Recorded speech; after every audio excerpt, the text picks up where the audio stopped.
This is the day that the Lord hath made. Let us be glad and rejoice in it. This is the day that the Lord has made. Let us be glad and rejoice. Oh, to have you, to hold you, to stand by your side. With each passing day, I love you more. This is the day that the Lord has made, and I will rejoice, I will rejoice, I will rejoice with you.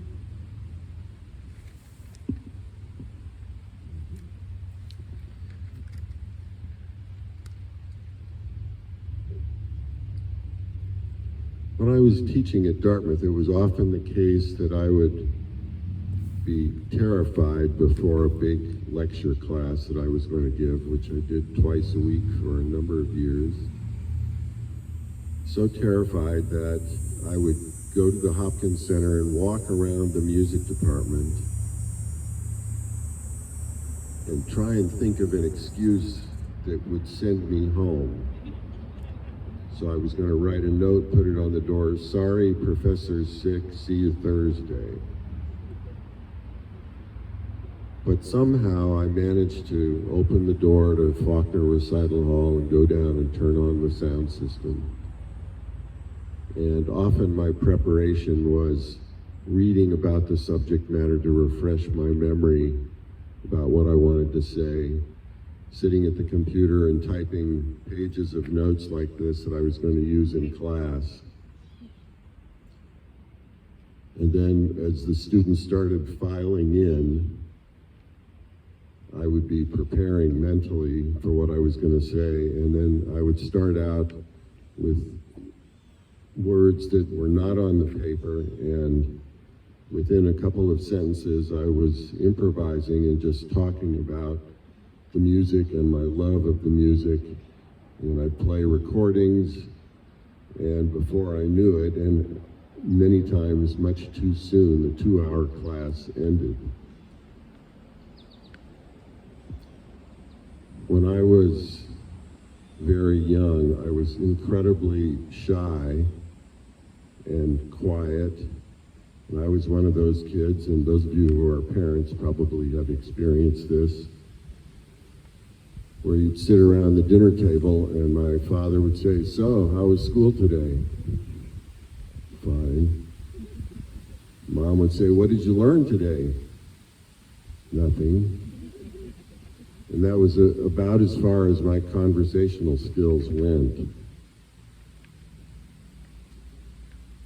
I also found out years later, Sabrina told me that my mom told her this, when I was practicing.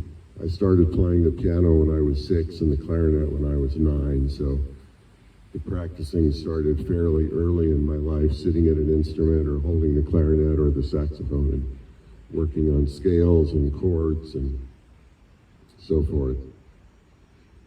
And apparently, people would come to the door.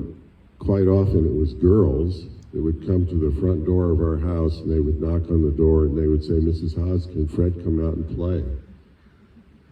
I'm sorry, he can't, he's practicing. So I don't know how many opportunities I lost to my mom sacrificing me like that, but I did learn to play a couple of instruments, never to my satisfaction, but I continue to practice.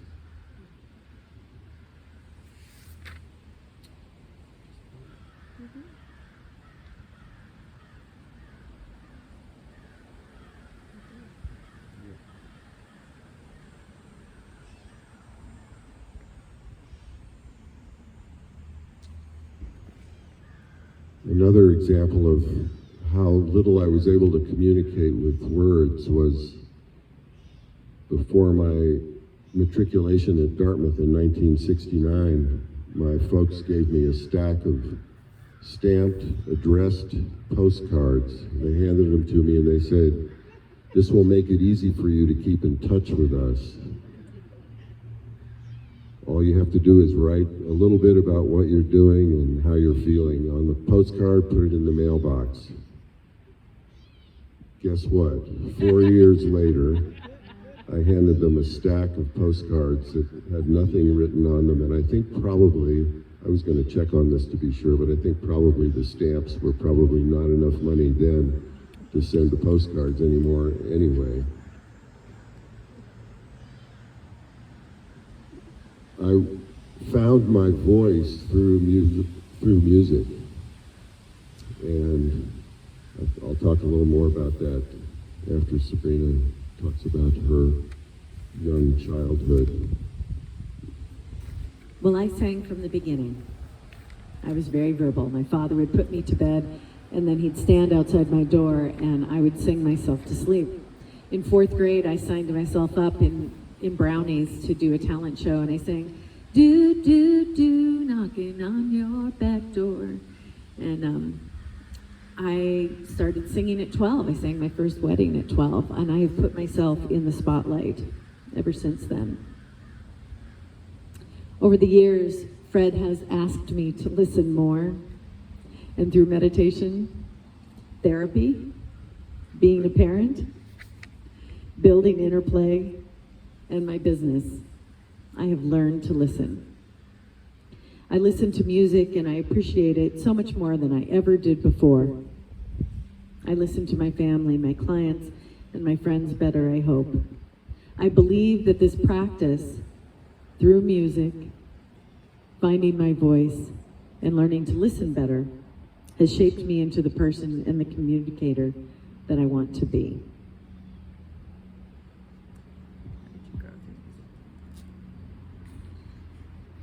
My first and deepest musical experiences were with my father, who was a saxophone player, although he never played professionally. He had graduated from Dartmouth in 1935 and led the jazz band there for a couple of years. And the jazz band, the Barbary Coast, now called the Coast, is still in existence. And hearing my father play and seeing the ebullient joy that he always had when he took the saxophone out of the case, even though sometimes it would be 6 months between times that he would do that. He enjoyed it so much, and I think probably since 1935, he didn't read a note of music, so he was playing all by instinct and by ear, and what he remembered from the songs that he had learned back in the 20s and 30s when he was growing up. So he was one of my most profound teachers, and people would ask me as a teenager, "Who's your favorite saxophone player?" Thinking I was gonna say John Coltrane or Stan Getz or Lester Young or Coleman Hawkins, and I always said, "Well, actually, it's my dad."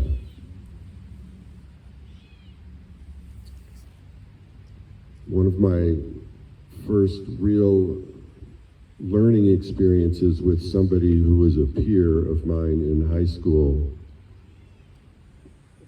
this piano player who was a couple of years older than me, but in the same high school, brought a portable record player to school one day with the album Maiden Voyage by Herbie Hancock. And he was set on teaching me a couple of the songs on that album. So he set up his stereo, which he had dismantled at home and brought to school and set up again, and taught me how to listen to these tunes and play them without any written music. And I'm now learning how to develop my ear. I'm listening to my father play. I'm listening to these records that Tom brought in for me to listen to. And that really shaped how I communicate in life. I finally started to open up as a young person and be able to have conversations with full sentences with people, and it wasn't just fine, good, everything's great. and the kind of listening that I did deepened my connection with my internal self through music.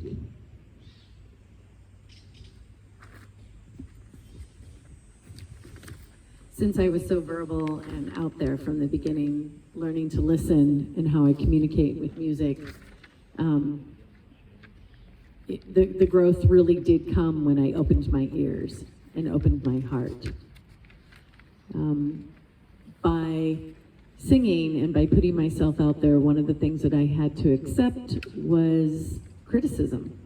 That because I chose to put myself out front, I was choosing to accept others' opinions about what I said or what I did or how I sounded. And accepting that criticism was an important part of the journey. I also was a small fish in a big pond when I was younger. And in some ways in the Upper Valley, it's not unlike that when Big fish in a small pond. That's right. That's what I meant. Thank you, Fred, fixing that one for me. And when I went to college for music, I found out, and certainly in my journey now as a musician, I found out I have so much more to learn than I have already learned. And that has been a challenge, and it's an incredible gift. Finding moments of silence and appreciating them has probably been one of the bigger pieces that I acknowledge and have appreciated. There are a couple of situations that happened where this was incredibly clear, and one of them, I was hiking and I stood underneath a waterfall, and the water was pouring down over me, over the rock, and I was standing behind it. And my mother had passed away, and her name was Grace. And just from my heart, in that silence, came, Amazing Grace, how sweet the sound that saved a wretch like me. I once was lost, but now I'm found. Was blind, but now I see. And what I felt at that time is something that I've felt in our sanctuary, and I'm guessing that you have felt it too.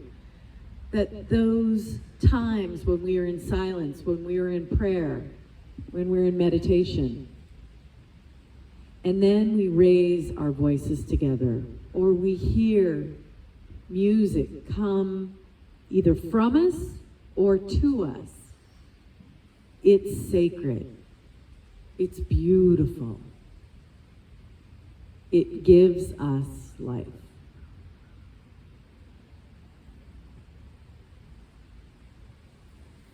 The other time that I have experienced the deepness and the spirituality of music, and I will ask you to think about if this has happened to you also, it's in the collective breath that happens right before the conductor raises, the instrument is here, or here, or here, or here, and there's this collective breath, and then the sound.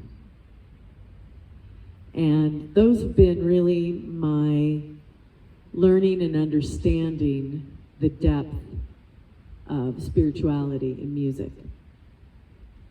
And we were asked to come and speak to you guys today about our music, I guess. And one of the things I'd love to share, people say, oh, it must be so wonderful that you can play music together and that you can enjoy music together and do music together. And this is true, although it can be very challenging. Music is an art form. It asks listening and then putting ourselves out there. There are times when I feel like I'm in control, and times when Fred feels like he's in control. And those times do not always blend like a flowing river. But largely, yes, we are incredibly blessed to be able to do music together. One of the things that happens, and this is to give an example of what happens in the duo world of doing music, but it's also, I mention it because I ask you all to think about this also as you are listening to music, as you are watching live performances. Quite often we'll have a gig or a performance that we're putting together, and I pick the songs because I'm the verbal one. Then Fred, with all the knowledge and expertise and professionalism that he has, he spends hours and hours on the charts and the arrangements. I generally don't practice. And then we go to the gig and we do our performance. And somebody will come up to us, look at me, not even glance at Fred, and say, "You were wonderful." With that, I get great admiration and appreciation and total guilt. And then many times, Fred and I will go to a performance where he's performing, and I am the ticket taker, I am the roadie, I am hauling the stuff, I'm parking the car, I'm making sure he has water, and he steps onto the stage. And I have this incredible opportunity to witness my partner perform and to see his joy and pure love flow out of him to everybody that he's giving this to. So that's our duo. I'm going to ask Fred to touch base a little bit on the idea of like a quartet or a band and then a symphony. And the reason why we bring this forward is really in music we have duos, and in life we have duos, our marriages, our law partner, whatever it is. Then we have our quartet or a smaller ensemble, think the Beatles, or our families, right? We move like that. And then really there's the symphony, and the symphony is all of us. The symphony is our communities, our state, our country. And each part is important. So playing in a duo with just one other person involves obviously listening to yourself as you're playing, but being very aware of how everything that you play intersects with what the other person is playing or singing. And keeping in mind that that person is also listening to you and listening to themselves. And even with two people, it's a fairly complicated matrix, particularly playing jazz, because much of what we do is improvised, so neither of us knows what's going to happen beforehand. It's only in the moment and being able to be in the moment and go with the flow. There's no going back if you sing or play a wrong note or a wrong chord or you get lost. You can't go back and fix it. You have to keep moving forward. In a larger group, not a lot larger, but just 4 musicians or 5 musicians, you can imagine the amount of listening has to increase exponentially to keep all of those people in your awareness and still be able to play what it is that you want to play. But there are always adjustments from 1 millisecond to the next. You have to be aware of what's going on around you, and when you hear a good jazz group perform, it sounds like they've been playing together all of their lives. And quite often that can happen with people who have never played together before. It's because our training is that being in the moment with every sound that's coming out of the instruments or voices around you. There was an interesting experiment that was done by a symphony orchestra and I think it was at a business conference, so they were meeting with a room full of businessmen, and they had members of the symphony orchestra who would play, and you would think that the most important thing about the symphony orchestra, if you have good players, is the conductor, because the conductor is going to keep everybody together, right? Well, what the experiment was through listening, can these musicians play together without a conductor? And the short answer is, yes, they can. They played some fairly intricate orchestral music without a conductor, and they would have 2 or 3 musicians sitting at a table along with 2 or 3 business people who were there for this conference. And another table with some musicians, some conference attendees, and so forth around this big conference room. And once they started, their listening skills over the years had developed to the extent that they could play well together as an ensemble without anybody leading them. And that takes incredibly deep listening and hearing. So I encourage you, when you listen to music, to think of each note having a life of its own. It has a breath that you prepare to play the note. It has a start of the note, how you articulate the note. The note has a body to it that might get louder or softer. It might change timbre, the characteristics of the sound can change, and then it's got an end to the note, which can be abrupt or it can tail off for many seconds. And if you imagine that multiplied by all the notes that you would hear in just a simple performance by a jazz trio or quartet or quintet, it's pretty amazing. And it's not something to be taken for granted. And it's a way of communicating that we can all tune into when we're using words to communicate with one another. Listen for the nuance. Listen for how fast or slow someone is speaking. Listen for the emotion in their voices. And let them express themselves and be the listener and take that information in. And respond to it openly and honestly when you feel there's an appropriate space to do so.